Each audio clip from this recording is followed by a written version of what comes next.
Welcome to Selling in the Motor Trade, in association with Automotive Management and symcotraining. This is the weekly podcast where we share best practice, tips, and ideas on how to sell more cars, improve your service department, and generally put more profit into your dealership or dealer group. I'm your host, Simon Bowkett, or some of you might already know me as Skippy. And firstly, I want to say thank you for taking the time to tune in.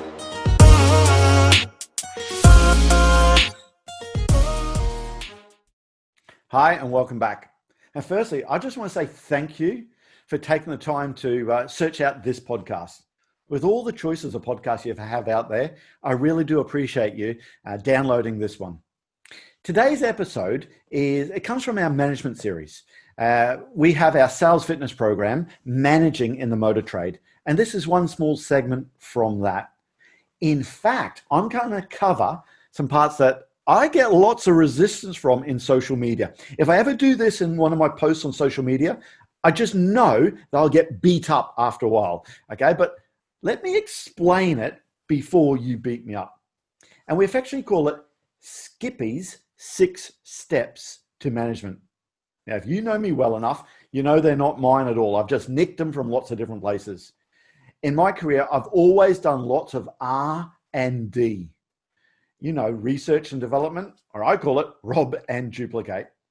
And these 6 steps I've nicked from lots of different places. Okay, I'll tell you where from when I can remember them. But as a manager, do you ever get frustrated when someone doesn't do what they really should do? You think, why the hell haven't they done it? Oh, and by the way, in this episode, I'm speaking to myself as to anyone else out there. I fall into this trap and have done many a times, and you know what, probably still do. But you've got a service advisor, technicians, salespeople, anyone working for you in the motor trade. If they haven't done something that you've asked them to do, you dig into it. I promise you it's one of these 6 areas that you've got wrong most of the time. So let's have a look at the 6 steps. Number 1, tell them what's expected. Not hard so far, is it? Tell them exactly what is expected, okay? Now, I thought, oh, that's straightforward. Of course, I've told them what's expected. But when I was a sales manager in the Nissan dealership, I would get really frustrated where I'd ask the guys to go out and sort out all the cars on the forecourt, okay? On the lot if you're in America or Australia, or the pitch, wherever you call it in your country. So the guys would go out there and make it look good. And I'd walk out and go, whoa, hold on for a second, guys. What are we doing? We're putting all the small cars here. We need to put them on that row there. The 4-wheel drives need to be over there. And oh, by the way, you got 3 red cars together. Are we trying to sell every red car we possibly can? They need to be split up. And all I was doing was wrecking my salespeople's heads. Whose fault was it? Yeah, of course, it was 100% mine, because I didn't tell them exactly what I expected. How could I expect them to know what was in my head? Sure, they would have seen me do the pitch many a times, okay? But actually, I just absolutely dejected the guys there just before a busy weekend if I did it on Friday night, okay? It was just madness, and it was my fault. So if someone doesn't do something, ask yourself, do they know exactly what's expected? If you've got your sales process dealing with the online customer, do they know exactly how you want them to deal with the person who says, what's my car worth? I won't hold you to it, just a ballpark figure. Do they know exactly how you'd like to deal with the customer says, is the car available? What's your best price? Do they know exactly the steps in the sales process? After the car's sold, do they know the steps that they need to cover? So there's none of this, well, I was never told. So that's number 1. Tell them exactly what's expected. Now, number 2 is tell them when it's expected. Again, please learn from my mistakes. I'll go out to my sales team and say, right, guys, what we want is we want all the 4-wheel drives over here. I want those 3 red cars split up. I want finance examples on the sides of all the cars. In the hero display, I want that overage vehicle. Can we do it? Yes. And then I'd go and see, Davey Igo would go and have breakfast. Joey Beckett would go and pick up the phone and speak to a customer because that was more important to him. David Brown would go walk about, probably go and have a cigarette.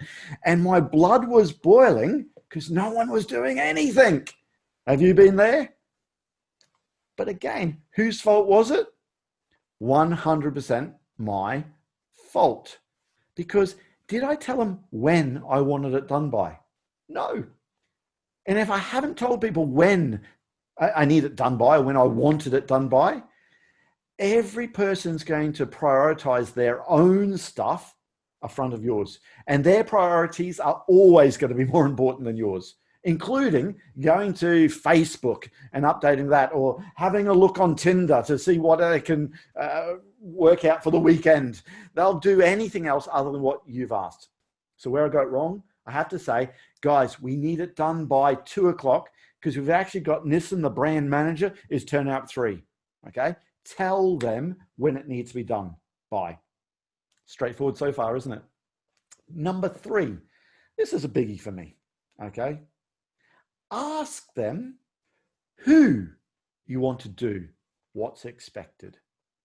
Again, please learn from my mistakes. What I used to do is I go out and tell the sales team, right, guys, we need to get the forecourt looking good. We've got a man from Nissan's turning up at 3:00, so I want this done by 2:00. I want in the hero display, I actually want that overage vehicle right up there. That non-franchise cars, let's get them out the back because the brand's turning up. Those 3 red cars, I need those split up. Can we do it? Yes. The whole team would say yes. But then Joey Beckett thought that Wes was doing it. Wes thought that Davey Brown should do it because he does nothing else. Okay, Davey Igo will think that Chris Hewlett's going to do it, and everyone else thinks everyone else does it, and therefore no one does anything. Whose fault was it? 100% mine, because I didn't tell them exactly who I want to do what part of it. What I should do is say, so Joe, you're responsible for the demonstration cars. Don't come and tell me that actually Sean O'Brien has moved one of those demos and you don't know where it is. It's your responsibility. Sean, your responsibility is the cars in the showroom. Don't come and tell me that Wes has moved one of them. That's your responsibility. Wes, your responsibility is the cars on the front row, or however you want to distribute that, the direction, if you want, for the better word. Direction, that sounds a bit too harsh, okay? Where you delegate the task to be completed, okay? Split up so they know exactly, and there's none of, I thought someone else was doing it. You know what? I'm in sales meetings regularly, and that's one of the things that I still hear all the time. It's the group delegation. And whenever there's a group delegation, you've got the ability for people to say, well, other people are doing it. I'll go and do my own self. Next one, I stole this from IBM. And I tell you what, I wish I knew this earlier on in my career trying to manage people. For me, this is genius. Step 4 is ask them, is there anything stopping them do what's expected? Okay. Hey, listen, Billy, is there anything stopping you getting the front line of that forecourt done by 2:00? IBM says by saying, hey, is there anything stopping you doing that task by 2:00? Do you know you're 3 times more likely to get the person to complete that task? Because it's actually a verbal commitment. When they say yes, they're not just saying yes to you as their line manager. They're saying yes to themselves and their subconscious mind. And we've been told all our lives, do what you say you're going to do. They're more likely to do it. Isn't that what we do with a customer with a trial close question? Sir, what you're telling me is if I can keep the payments to $330 a month, you'd like to go ahead and secure it. We do that to commit the customer. So when we come out at $330, it's very hard for people to say anything other than go on. I'm committed to that. I said I would, so I will. So by doing that, hey, listen, is there anything stopping you? Do that by 2:00. Also, it flushes out all of the objections. Before that, I would say, hey, Joe, your responsibility is the cars on the forecourt. Can you do it? Yep. I'd get to 2:00 and Joe hadn't done it Say, Joe, what's happened? Oh, Skippy, I've had 3 cars I've had to deliver. I had to do the online sales training for the manufacturer, which was boring, by the way. Okay. And I just didn't have time to do it. Here's the thing. Joe had that up his sleeve when you asked him to do it in the morning. He's left it there as an excuse. Or how many times, Davey, you've not moved that car. I couldn't move the car because the jump box is flat. He knew jump box was flat first thing in the morning when you asked him to move that car. He's left it there as an excuse. By saying, is there anything stopping you moving that car by 2 o'clock this afternoon? Well, the jump box is flat. Well, you've given them another task to do. So try that one, IBM. I really like that one. Next one, number 5. Again, this is a biggie. Show them how to do what's expected. Dealer principals, regional directors listening to this, okay? Too often I see this. We in the motor trade, we have to get on the phones and do renewals and phone people and put deals to people to get them to come back into our business. Some managers, dealer principals, regional directors grew up in a world where they may not have had to prospect as hard. Actually, franchise to franchise. I met one guy who was a brilliant, absolutely brilliant salesperson in an Audi business a few years ago. But guess what? They didn't have to prospect. He moved to another franchise where he had to prospect. He had his hands in his head and said, Skippy, okay, you don't say the difference between, okay, this franchise and where I come from. Inside, I had a bit of a smile because I'd seen it. I thought it may have been an issue there. So that's quite important, okay, because show people how to do what's expected. If you're sitting there thinking, I don't want to make that prospecting call, because if I make that prospecting call and don't get an appointment in front of my team, I'm going to look silly. All my credibility I've thrown out. I urge you to put that thought aside and do it anyway. Here's something I learned as a trainer. You get more respect from people when you show people how to do it, even if it doesn't work. Okay, now don't get me wrong. When I make prospecting calls, of course I want to make an appointment. But I just know you can't make an appointment with every customer every time. And you know what? I stuff up regularly. But I think people learn more when I got it wrong than when I got it right. The amount of times I say, yeah, I didn't do that well. What should I have done? Well, Skippy, you should have done this. Well, why did you say that? Yeah, see, guess what? Okay, I make mistakes as well. It was quite funny. When we do our prospecting training, it's something that happens. When I make that prospecting call and it's slick and it works and I get an appointment within the first 3 calls, it's almost the worst time to get the rest of the people to do it. Because sometimes I think people sit down and think, yeah, that was really good. I don't think I can do that. But when I stuff it up and I get it wrong, I get salespeople going out, I can do a better job than him. He's the trainer. I don't care, because my whole point is I want people to make the calls and get the appointments. So do me a favor, show people how to do it. That includes prospecting. Second facing, okay? Instead of just saying to your salesperson, go out and say X, Y, and Z, go out with your salesperson, do X, Y, and Z. That's how we learn, don't we? Think about when you learnt to drive a car. Your driving instructor didn't sit down and say, right, what I want you to do is go and jump in that car, okay? And when you jump in the car, make sure it's a neutral and put your foot on the clutch and make sure it's a neutral to get it started, okay? Once it's started, come back and I'll tell you what to do. Right, it started good. Okay, did you put the handbrake on? No, well, look, it's rolling down the road. What have you done? Of course, it doesn't work that way. What happens is they show you how to do it and then they do it, or they'll talk you through how to do it, okay? Same with the customer. No, it's not. Same with your staff. Show them how to do what's expected. The top managers I see in businesses all the time, they're great at doing that. Some people call it leading from the front. Now, the last one I stole from Honda UK, and that is inspect what you expect.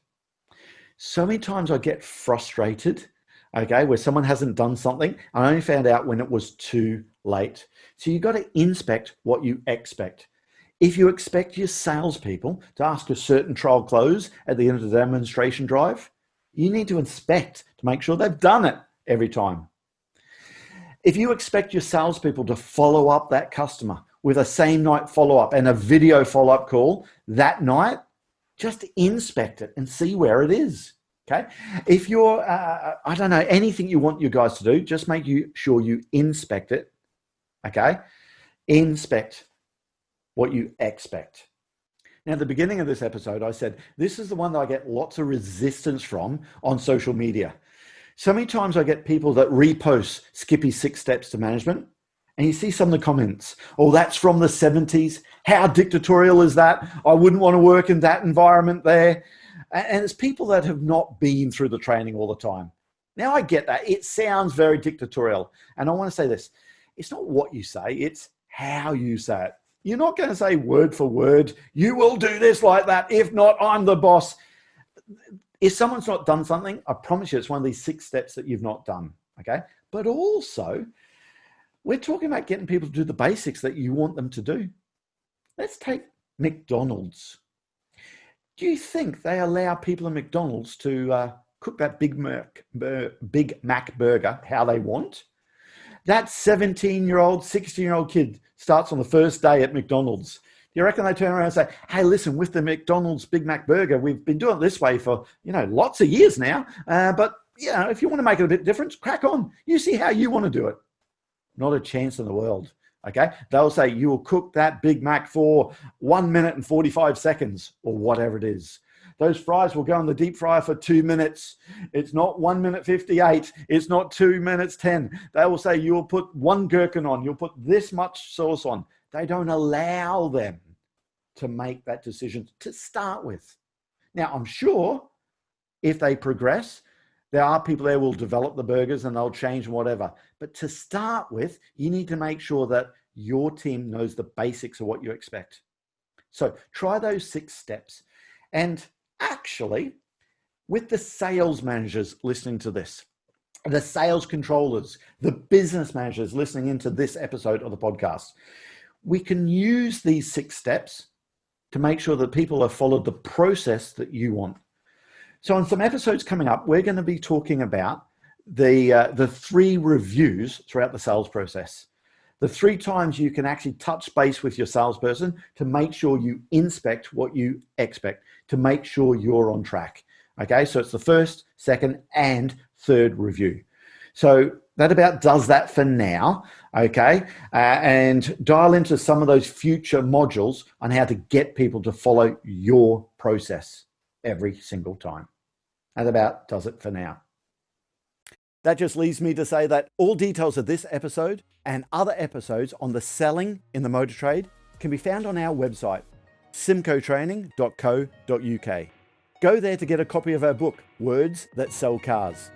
Go there to sign up to a free trial of our Sales Fitness online sales training program. Easiest way to get hold of me is Simon Bowkett through LinkedIn. Thank you.